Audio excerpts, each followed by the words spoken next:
Alléluia, alléluia. Si l'on vous insulte pour le nom du Christ, heureux êtes-vous. L'Esprit de Dieu repose sur vous. Le disciple n'est pas au-dessus de son maître, ni le serviteur au-dessus de son Seigneur.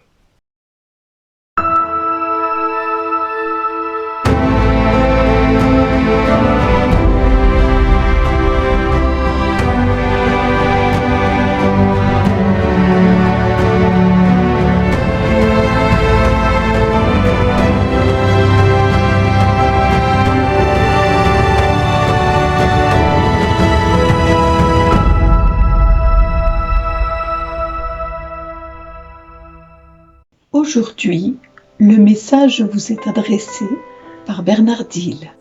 Bonjour les amis. Aujourd'hui, les textes de ce jour nous invitent à vraiment réfléchir sur notre condition humaine et sur notre place de disciple auprès du Christ.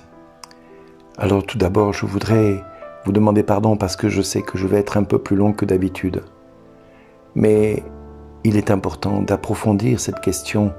Si le disciple n'est pas au-dessus de son maître, mais que tout disciple accompli sera comme son maître, il faut se poser la question de qu'est-ce que Jésus entend par cela et pourquoi il nous dit une telle chose.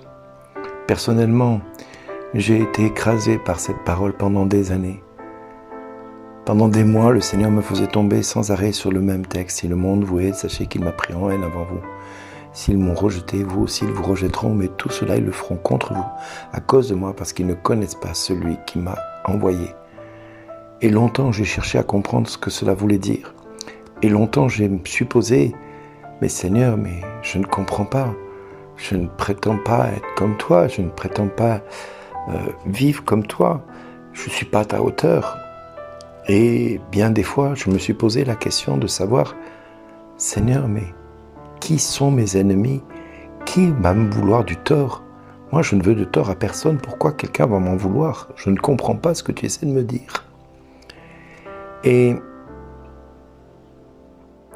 la promesse de Dieu, c'est que au retour du Christ, tous nous serons jugés sur nos actes et sur nos pensées, sur nos paroles, sur nos décisions. C'est une promesse que le Christ a fait ici-bas, pendant le temps où il était encore sur terre. Et nous sommes tous aujourd'hui dans un chemin de sainteté, un chemin d'édification personnelle et communautaire, parce que nous ne sommes pas chrétiens tout seuls, mais nous sommes tous appelés à faire les mêmes prodiges que Dieu, parce que c'est la mission que le Seigneur nous a laissée, et c'est en tout cas ce qu'il a voulu nous dire. Elle ne s'applique pas simplement à quelques individus de pouvoir procéder à des miracles et des guérisons, à expulser des démons. Non. Vous tous, vous êtes appelés à procéder aux mêmes prodiges que les plus grands saints qui ont existé. Tous ceux qui y croient, donc chacun de nous, est appelé à guérir les malades, à procéder à des miracles, à chasser les démons. Et on peut posséder les dons de l'esprit. Ce n'est pas négligeable. Ce n'est pas réservé qu'aux apôtres.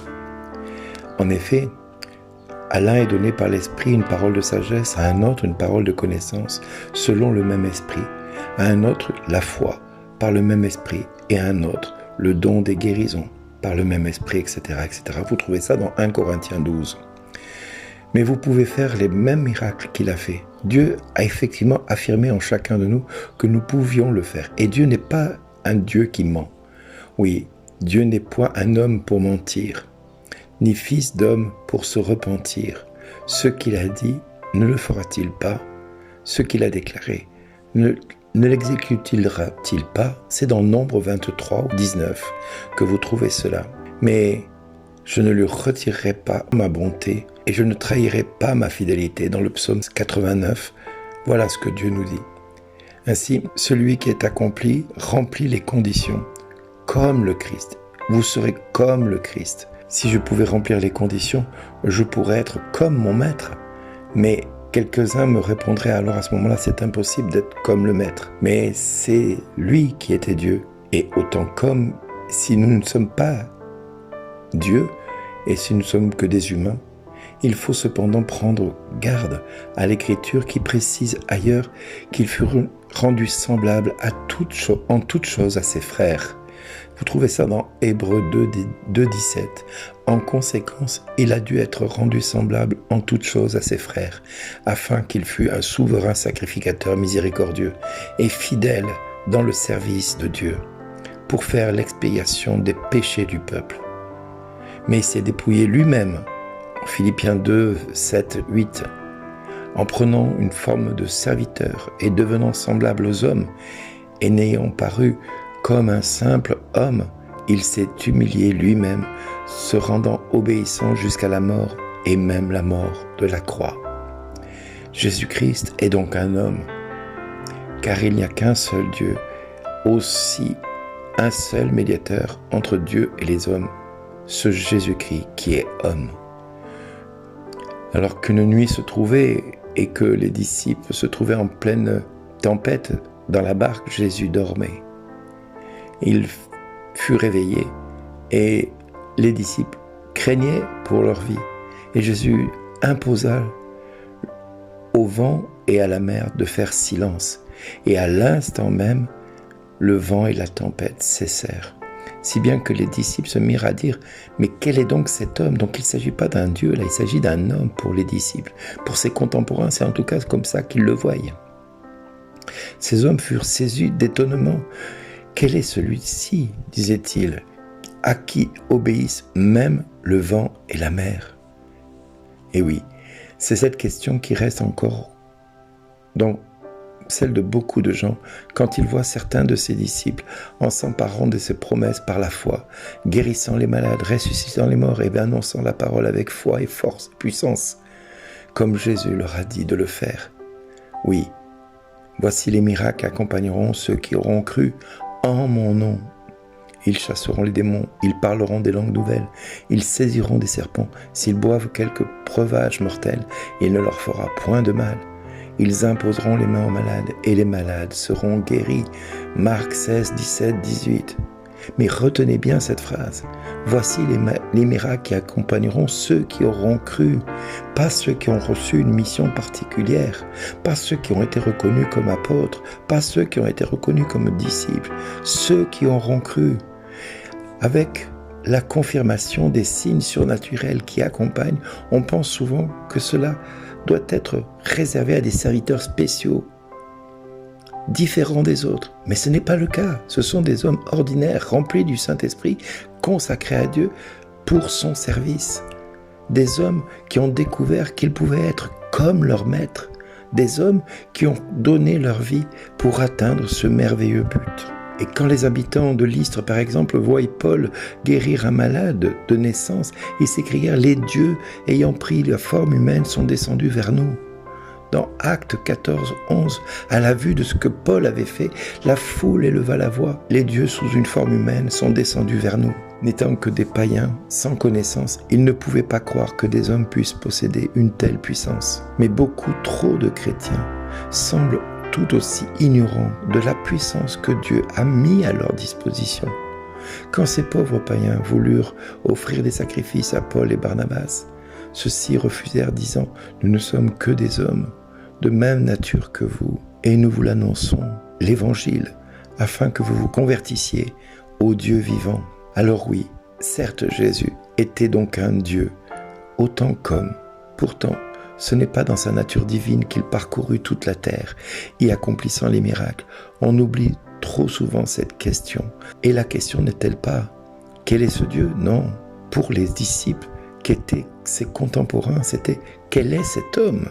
qui a dit à la tempête de se calmer. Jésus existait avant la fondation du monde et participa à l'œuvre de la création. Au commencement de la parole de Dieu était Dieu et elle était avec Dieu. Elle était au commencement avec Dieu. Jésus, il était tout-puissant, omniscient, omniprésent et éternel. Tous les attributs de la divinité lui appartenaient. De même que le Père était tout-puissant, omniscient, omniprésent et éternel. Et tout ceci lui appartient encore aujourd'hui, car il est au ciel, glorifié à la droite de Dieu.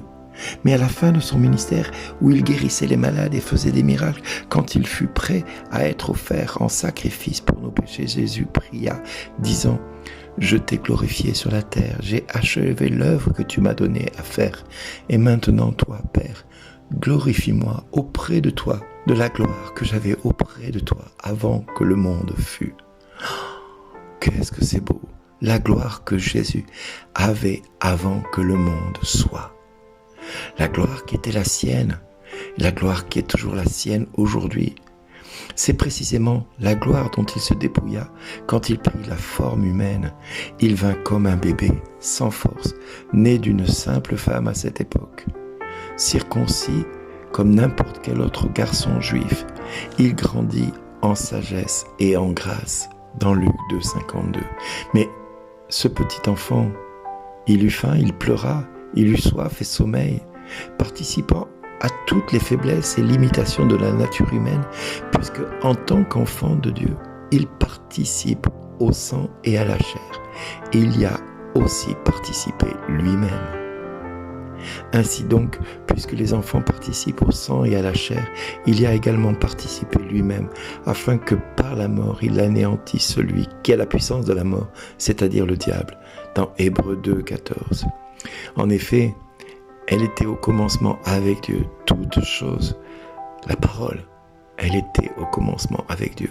Toute chose alors était faite par elle, et rien de ce qui a été fait n'a été fait sans elle. Rien n'a donc été fait sans Jésus. Ce serait un blasphème que d'affirmer cette égalité du disciple au Christ. Le disciple n'est pas plus que le maître, mais il est comme le maître. Et à vous tous, aujourd'hui, je vous invite à croire que ce que je vous dis est possible pour chacun de nous et pas simplement que pour quelques individus sur la terre. Nous avons tous la grâce en nous. Il suffit de la saisir. Comme chaque fois que je vous dis cette merveilleuse phrase qui change la vie de quelques-uns chaque fois qu'ils l'entendent, eh bien je vous la dis, saisissez cette parole comme une parole de vie. Merci d'exister.